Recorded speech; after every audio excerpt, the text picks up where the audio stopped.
Dans le port de Benghazi, ce bateau se prépare à appareiller. Sa destination, Misrata, dans l'ouest du pays. Il apporte à cette ville assiégée par les forces fidèles au colonel Kadhafi de l'aide humanitaire et notamment de la nourriture.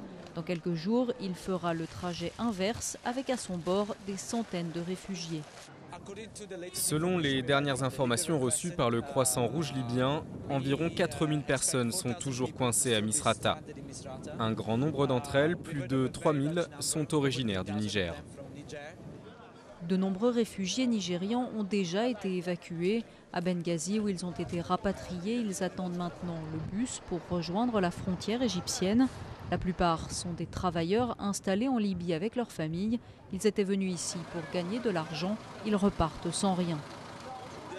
Il y a un gros problème actuellement en Libye. Certains d'entre nous sont là depuis plus de 3 mois avec leurs familles. Comme beaucoup ici, je travaille à Sherika et je n'ai pas eu de salaire.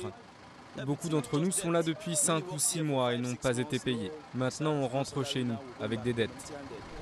L'aide humanitaire s'accélère en Libye. Les évacuations par bateau se font désormais vers l'Égypte ou encore la Tunisie.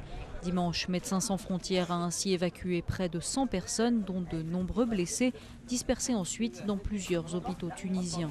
Selon un dernier bilan des forces rebelles, 10 000 personnes seraient mortes en Libye depuis le début du soulèvement il y a 2 mois.